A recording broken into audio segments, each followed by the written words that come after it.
నరేంద్రబాబు నాయుడు గారి గురించి మీకు చెప్పాల్సి వచ్చింది కాబట్టి ఒక్కసారి ఆలోచన దాని గురించి. అదేవిధంగా మన పార్లమెంట్ సభ్యులు అభ్యర్థి నిన్నటి ప్రసాద్ గారు చెప్పారు, ఇందాక రాజు గారు డిప్యూటీ స్పీకర్, ఎక్సలెన్స్ స్పీకర్ అనే చోట డీజీపీగా పూర్తి చేశారు. ఆయన తెలుగుదేశం పార్టీ అభ్యర్థిగా నియమించింది. గతంలో నేను వైసీపీ పార్టీలో చేరి ఆ రోజున వైసీపీ పార్లమెంట్ అభ్యర్థికి కానీ అసెంబ్లీ అభ్యర్థికి కానీ పూర్తిగా మద్దతు ఇచ్చి గెలిపించడం కూడా జరిగింది. అదే పార్లమెంట్ అభ్యర్థి అసలు ప్రాంతానికి సుపరిచితే కాదు. ఈ గెలిచిన తర్వాత కూడా కనీసం ఆయన ఇంటి ముందు 24 కార్లు ఉంటాయి, మీరు తెలుసుకోండి, అడగండి వచ్చినప్పుడు కూడా. అంటే తను ఎటువంటి వాడు అరిటాకులు అమ్ముకుంటున్నటువంటి వ్యక్తి పార్లమెంటు సభ్యునిగా నియమిస్తే ఆయన ఆర్థికంగా సమకూర్చి ఆర్థిక వనరుల కోసం పనిచేశాడు. కానీ ఈ ప్రాంత పార్లమెంటు నియోజకవర్గంలో ఏనాడు పనిచేస్తున్న వ్యక్తిగా దానిని అంగీకరించారు అని మీకు తెలుసు.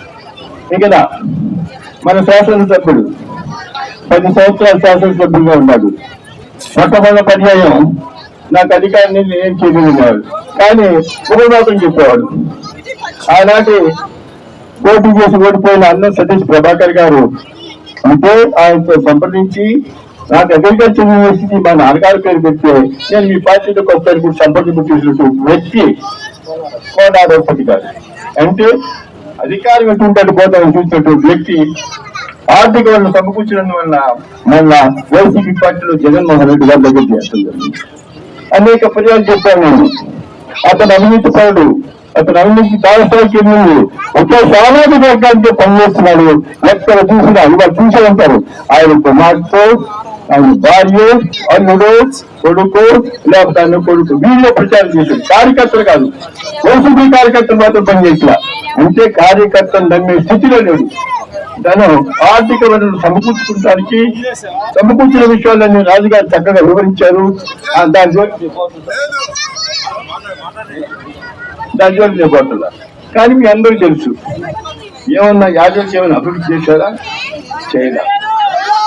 ఏమన్నా అభివృద్ధి జరిగిందా? నేను శాసనసభ్యులుగా ఉన్నప్పుడు కూడా మీ ఊరికి రోడ్డు వేయటం జరిగింది, ఎలక్ట్రిసిటీ వేయటం జరిగింది, అనేక అభివృద్ధి కార్యక్రమాలు, సంక్షేమ కార్యక్రమాలు ఏర్పడి అవన్నీ మీకు ఒకసారి గుర్తు చేసుకోండి. అంటే ఏమాత్రం కొంచెం అవకాశం ఉంది కూడా అభివృద్ధి కార్యక్రమాలు, సంక్షేమ కార్యక్రమాలు చేస్తారు.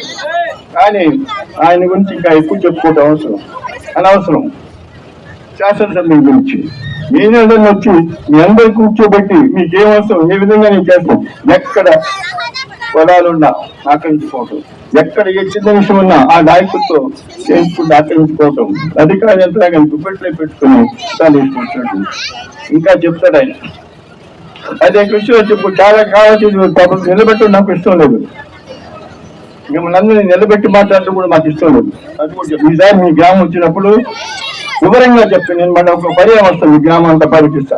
అన్ని సామాజిక వర్గాలతో కూర్చొని మాట్లాడే అవకాశం